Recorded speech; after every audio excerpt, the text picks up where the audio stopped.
We are ending the regular season here today for a team that will be a playoff team for the first time in this series at the MLB level. 96 and 65 right now, going for win 97 in the last game of the season. Now, I do have to apologize because for the first got until about the midway point of the fourth inning when I realized that the game audio was off, and so gonna have no audio here, or at least game audio, until that point. I had to figure out a way to avoid some of the game audio lag, and I found a way to do it, but I have to have some certain things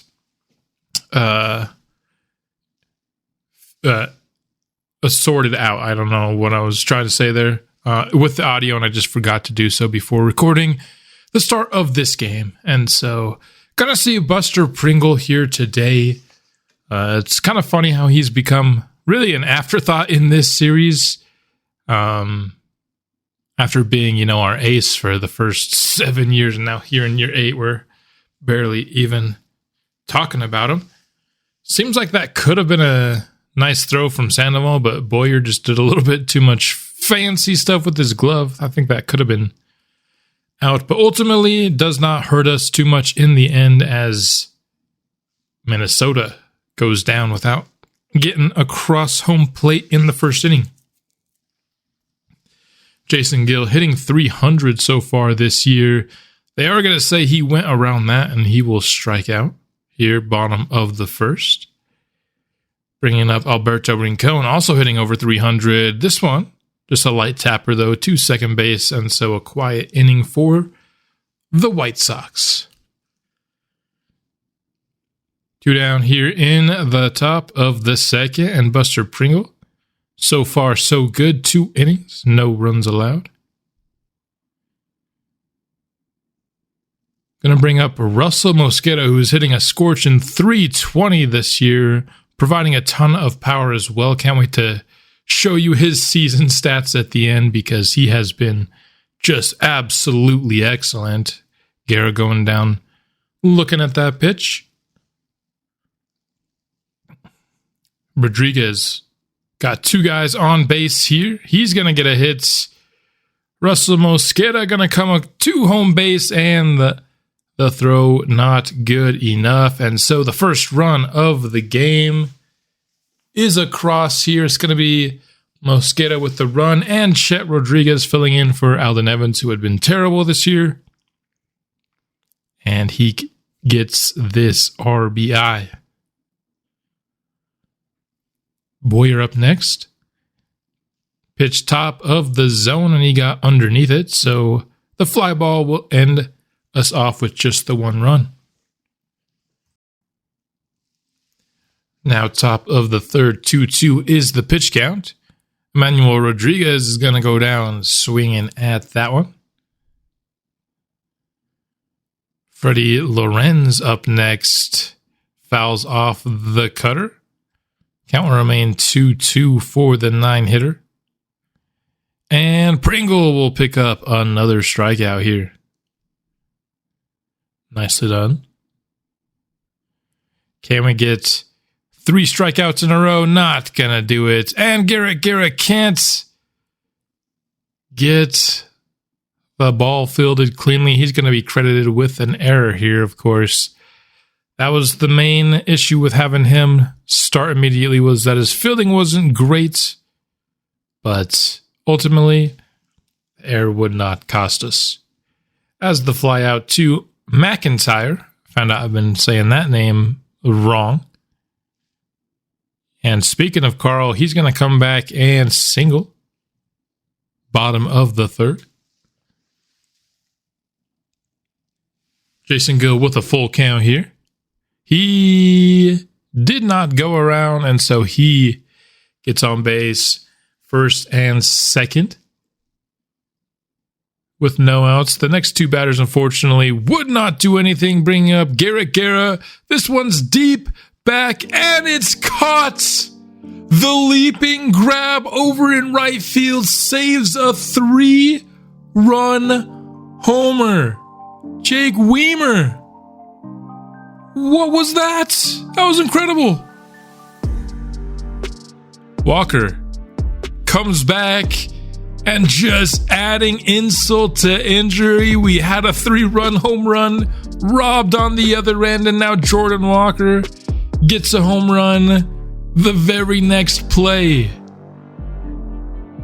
This game is tied at 1 apiece.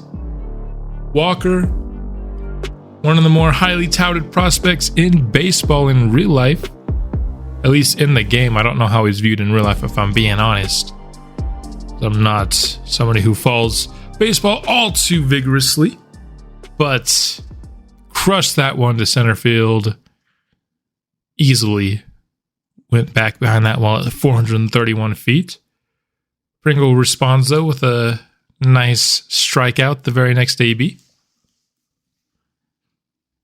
And just can't quite finish the inning here with Lawrence White. I remember him coming out of the draft.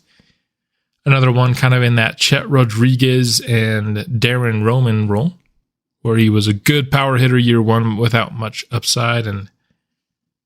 Or wait, was Lawrence White, was he that, or was he one of the generationals, man? In year 8 in a franchise, these drafts all start to blend together, and Darren Roman comes back and responds with a home run of his own. You'll see the game audio comes back in just a moment. Unfortunately, could not get the sound of that hit. I'm sure it sounded excellent. But Darren Roman answering back. We needed a little bit of a spark to the offense here. And hopefully he supplied it and we can get some momentum now. 370 feet to that left field, bringing up Chet Rodriguez, and he crushes this one. A curveball left just a little too high, and Rodriguez, there's the sound of a beautiful home run.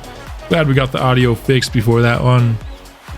Put it on the board, the 14th homer of the year for Rodriguez. And that extends the White Sox lead. I think, putting him in the lineup to replace Alden Evans, certainly a good idea for us, as he's hitting a very similar average, but supplies a lot more power like that. Alden Evans ain't hitting nothing 439 feet, excuse me. Boyer, next up, he gets himself on base via the walk. Gill. That pitch was low, but he gets it through the infield. That one's going to go all the way back to the wall, bringing home a 4th Chicago White Sox run. Starting to build a bit of a lead here, and that's nice to see. Starting to see why this team already has 96 wins on the board. The offense, #1 contact team in baseball. Supplied with the occasional bits of power that we have in our lineup. That's a good combination to put some runs on the board. 2 down here. A man in scoring position, and Joey Wiemer made that excellent play defensively, but not going to be able to follow it up with an RBI here. So we'll maintain that 4-1 lead. Now, bottom of the 5th, Russell Mosqueda gets that one to touchdown in left field. Base hit for him. Sandoval up next. Haven't seen much from him offensively today, but here he gets a base hit as well. Man on first and second, 1 down, bottom of the 5th. Roman up next. Homered his last time around. This time he's getting on base again. And he's going to bring home another Mosqueda run. 5-1 now the difference. This offense coming alive here in these middle innings. Roman having himself quite the day so far. That's exactly why we drafted him. We knew he was going to be a bat at the MLB level. And he has been really since his age 18 season. Rodriguez. That one's going to be to short center field. Don't know if I would have brought Sandoval home there. Sandoval's especially not the fastest of guys, but ultimately, third base coach decided to send him home, I suppose, and it results in the out and the end of the 5th inning. Bring a lot here for the 6th. Pitch count starting to get high, and he allows the Jordan Walker hit.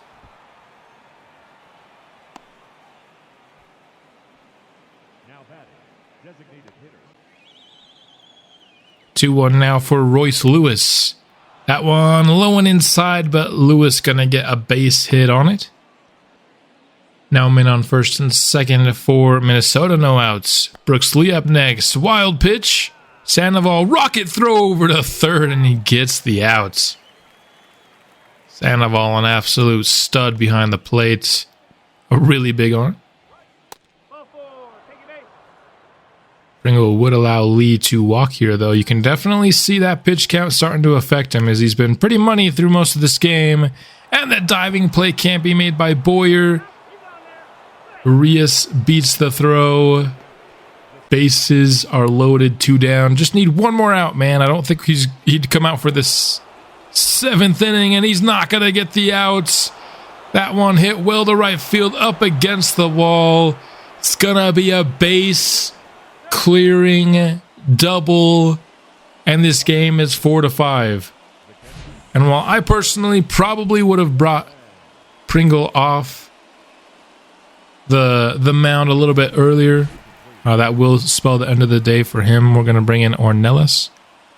But just a general commentary, I feel like I like what I'm seeing from these new sliders that we changed a couple episodes ago, because with the old sliders, I feel like this game would have been over. Once it was 4-1, just seeing a team score 3 runs just didn't happen very often. So the fact that we've got ourselves a ball game once again, I think is a testament to the sliders working. Boyer got that pitch right over the middle. He's going to crank it over to right, and that's going to be a leadoff double here, bottom of the 6th. Also going to flip over the batting order, but our first 2 hitters wouldn't be able to advance. Our man, Alberto Rincon, the last chance we have in the inning, and he looks at that curveball. Leadoff double's wasted. Still just a 1-run ball game as Juan Moreno comes in to relieve, and he allows this base hit to Bryson Stott. A man on first here to lead off the 7th, hoping that we can force the Twins here to leave him stranded, much like we just did. Bottom of the 6th, Sandoval rocket throw. This one is going to be an out here. Caught stealing, and Sandoval just making plays. It seems like every episode from behind the plate now. That arm has gotten extremely good here as his career has progressed. And honestly, that first one where the steal was successful, I feel like he could have been caught stealing too. I feel like that one might have been a little bit on Boyer. Guerra finds himself a single. 2 outs. He's in scoring position now. Wild pitch, and we're going to send him. Why would you send him another, I think, questionable decision from the staff here? We're not in a tag situation, so going from second to third isn't that important. A base hit scores you there. Just stay. Top of the 8th. Minnesota not going to be able to score, and so we've got one last inning here to maybe give ourselves a little bit of wiggle room before we bring out Ordonez for the save. 2 outs already down, though. Blake Boyer extends the inning. McIntyre, up next. Boyer steals second, so he's in scoring position. If we can have McIntyre bring him home, that would be quite lovely. That pitch just off the glove of third base. McIntyre with the speed beats the throw, and the inning is extended once more. Now runners on the corners. Gill. That pitch is going to touch down in right field. Should score 1. The runners will hold there on the corners. Gil picks up the RBI and gives us a little bit of room for error. Rincon also sharply hits this one to right. Gonna score now a 7th.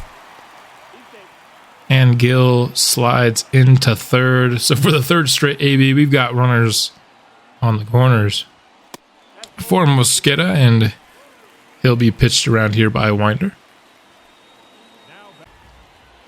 Bases juiced. Garrett Guerra. He's going to just hit this one to first. And so the 3-run lead will be what we get. It does give Ordonez a save opportunity. He has 49 on the year, has the chance for number 50.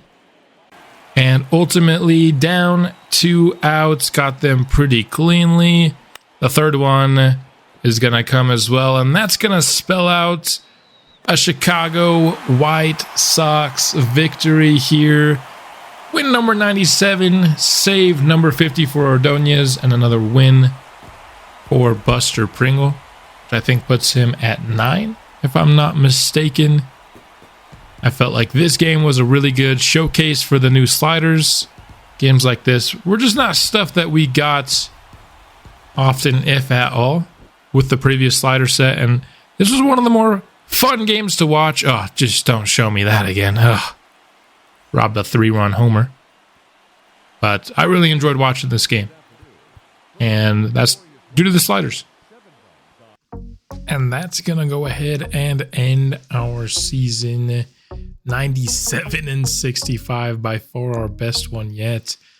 Taking a look at our updated rankings for all of the different categories. Overall, we are now a top 5 team in baseball, best contact hitting team in the league, 22nd in power, 15th, gotten all the way up to league average in pitching, 26th in defense, and league average in speed as well. And let's go ahead and now take a look at the statistics for this year. Press the wrong button. How do you sort here? It's A. Okay, here we go. Leading us in hits this year was Jason Gill. Home runs, we got 42 out of Russell Mosqueda. A true superstar season from Mosqueda. Something that, Alberto Rincon's been playing extremely well, but we hadn't had that really, top shelf, top of the line level hitter yet. And Mosqueda was absolutely that this season. I mean, taking a look at his attribute upgrades, especially versus lefties, +6 contact and +9 power. He's so close to having everything in the 80s there. Vision, discipline, and clutch are all in the 70s. He really emerged as a superstar talent in baseball this season. Below him, we had Alberto Rincon, been very consistent. He's up across the board as well. He's always been that 30 home runs, hitting around, 290 kind of guy. His OPS was his highest ever.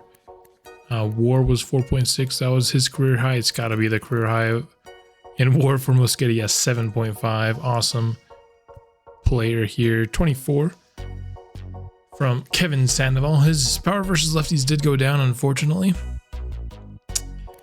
but hit 277, 812 OPS. His WAR was at 6.2, a new career high. His first season was really good though, so just barely a career high. Gil hits over 300, gets +7 power versus righties. Gets that OPS at 861 with those 22 home runs as well. He had a WAR of 6.2. He's up to a 90 overall. Darren Roman, 19 home runs. I think this was, he's gone down every year, and it's just because his abilities go down every year because the game had him be his same overall as his potential. We knew when we drafted him he wasn't going to be, a guy that was going to improve over time, that we were getting him for his ready now impact. And that might be something that we need to replace here, but we got a draft pick coming in that I think could help do that. Garrett Guerra here, playing at just 18 years old. Didn't have a great year against lefties, as you can see, but against righties he did quite well. and he was already kind of a little bit better against righties, so now that's getting a little bit even more emphasized here, despite the fact that he's a switch hitter. But you know, for playing in the MLB at age 18, you can't hate this season at all from him. Was a positive WAR player. Hopefully he can improve on this for next year. And McIntyre here. Contact versus lefties not so good, but versus righties he hit pretty well, including +9 power. Kept by far his most home runs, had easily his most at bats as well. Average, best, OPS, best by a full 10 percentage points. WAR double what his previous high was, so awesome year for him. Also up to 90 overall. Chet Rodriguez played mostly left field. He's another guy who's already kind of hit his potential, so his ratings aren't really going to go up, but better average than last season. Much better home runs and pretty similar at bats. Had about 40 more at bats and doubled his home runs in them. So nicely done there. Was a positive WAR player after a rough season last season. Blake Boyer here. +12 contact versus lefties. You like to see that. By far his best average. Power's never been great for him, but for the first time his OPS was over 700 and his WAR much improved. That's pretty much it in terms of the players that actually play consistent games for us. Not going to be doing surprise and disappointment of the year, I think, this year and maybe going forward. I just feel like everybody's ratings are actually in a pretty good spot. And when I was thinking about it, I didn't really feel like anybody needed the boost or the nerf this season. Let's switch now to pitchers. I don't know why I came out here. And start talking about them in terms of innings pitched. I always press the wrong button here. Tom Williamson led us here with 210 innings. Edgar Torres was the only one who hit that 200 mark. Ringo Acevedo and Driver all over 180. In terms of walks, Williamson did walk the most. We'll look at walks per 9 later, but strikeouts 242. That was the best in all of the AL. So definitely striking batters out at a very nice rate. ERA. Richie Rivera was our best. Ezra Rodriguez was really good as well. Andreas Ornelas, saw him today. Of our starters, though, Edgar Torres ends up with the best ERA. Let's just go ahead and take a look at his ups. +7 to home runs per 9 is a pretty big boost. I mean, walks per 9 is already at 86, which is pretty dang nice. Control into the 50s. After that, Fernando Bruno. Solid year from him. Strikeouts per 9 +6 is his biggest boost.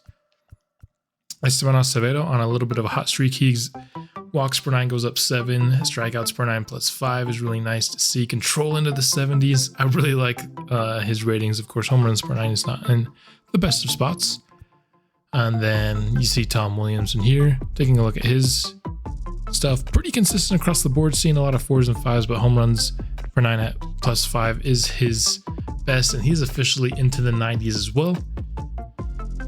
Driver, pretty solid. Plus a lot of 3s and 2s there. Ordonez, I mean, his hits per 9 and strikeouts per 9 are in a really good spot. He had 50 saves, as we talked about. Pringle, not great once again, but he's kind of already capped out, so making him disappointment of the year, I don't think would really do much. He's been like hot and cold. Bad season, good season, bad season once again, so should be good for us next year. So there you have it. Just talking about some league leaders. Batting average, Wander Franco, who's looks like his face was taken out of the game, probably with some of the drama surrounding him this season. But Mosqueda, top 5 in the American League. Hits, we see Jason Gill, top 5 as well. Nobody here towards the top in ABs. Doubles, nobody is here either. In triples, Carl McIntyre tied for the AL lead here. Home runs wise, Wander Franco, geez, what a flipping season from him. You got to imagine he's AL MVP. But Russell Mosqueda tied for second. Love to see that. RBIs, Wander Franco once again. Mosqueda in third place and Rincon in fourth. Runs, Gil led us in runs here, and Mosqueda also in the top 10. Stolen bases, Jason Gill at 4. Seeing a lot of guys in, top 5s all across the board. Gill at 6. We didn't look at how many walks everybody had, but Gill did a fantastic job there. Just outside that top 5, On base percentage, Mosqueda just outside the top 5 there. Slugging percentage, when Wander Franco's leading everything. He is absolutely the AL MVP, you have to imagine. Mosqueda in third, OPS, Mosqueda in fourth. Wins for pitchers, we have Williamson and Driver tied for third. Then Esteban Acevedo tied for 8th. Losses, avoiding losing. It didn't look like anybody did that great. Edgar Torres there. Saves, we saw Bartolo Ordonez tied for 4th there. ERA, we're not going to have anybody super close here. Edgar Torres was the best at 16th. So not our strong suit. Shutouts, we had 2 from Torres. Very nice. Do we have anybody else with anything? We had a Pringle with 1. We have that. Strikeouts, Williamson led all of the AL with a pretty nice margin of 12. Complete games, we saw from us Edgar Torres with 2. Those were his shutout games. Now Williamson had 1 and Pringle had 1. Innings pitched, Williamson had the 5th most innings. Walks allowed, Edgar Torres very good at that, and we know that. That's his strength. Whip, not our strongest suit. Edgar Torres at 14. Pitching WAR, Edgar Torres. Batting WAR, a 10.5 from Wander Franco. Mosqueda at 8th. And there you have it. The last thing to do is look at team rankings. We have the best batting average in all of baseball. You see our top 3 guys all over 300 there. At bats, we were 5th. Runs, we tied for 2nd in all of the league, which is awesome. Hits 2nd as well. Doubles, we were 6th. Triples, not our strong suit, more middle of the pack there. Home runs, where did we rank here? We were top half of the league despite not having the best power. RBIs 3rd. Stolen bases 2nd. Caught steals, to look at stolen base percentage, best in all of baseball. In terms of drawing walks, top 10, sitting there at 7. Strikeouts, we're the 6th best team at avoiding getting struck out as well. Slug percentage, top 10. On base percentage, 2nd. Grounded into double plays, were we good at avoiding that? Not so much. We were one of the worst teams in baseball at avoiding grounding into double plays. Assists, we were not good at all. 28th. Putouts, top 5. Errors, we not a very good fielding team. 20th there. Fielding percentage, this I don't necessarily need to feel like I need to be top 10. Just don't want to be one of the worst. 20th is probably like the lowest I really want to be in stuff like errors and fielding percentage. ERA 9th in the top 10. That's where you want. You would really want to be top 5 if you're an elite baseball team, but top 10 with how good I just showed us how all of our hitting stats were. I think that's pretty good. Complete games, tied with a million teams at 4, or not 4, at 4. Shutouts, were not our strong suit. Saves, 4th in baseball. Blown saves, really good, tied for 2nd and avoiding blowing our saves. Hits allowed, not a strong suit, 21st. Runs allowed, just above the halfway point. Earned runs, top 10 there, just sneaking in there. Home runs allowed, about middle of the pack. Did not walk a lot of players, which is fun to see. Also didn't strike a ton out, more middle of the pack there, which isn't bad. Win percentage, we had the best win percentage in baseball, the best team record wise in all the league. And so we are headed to the postseason here, winning the division, and we'll be taking on the winner of the wild card playoff game, which let's go ahead and see who that will be.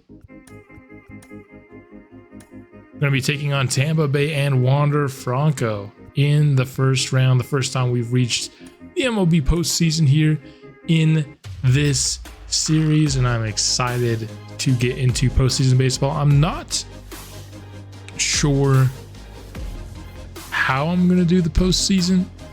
I imagine it'll be something similar to what I did with the Las Vegas Athletics when we had our postseason run. Maybe doing a pitching only game, a batting only game, and a full game in an episode, something like that. And if you have another way you want to see the playoffs, I'm open to ideas on that front, is all I'll say. As for this episode, though, that is all I've got, and I am very happy with where this team is at, and I honestly think we still have room to improve even still. And so excited to see how we do in the postseason, which will be coming out soon, and I'll see you then.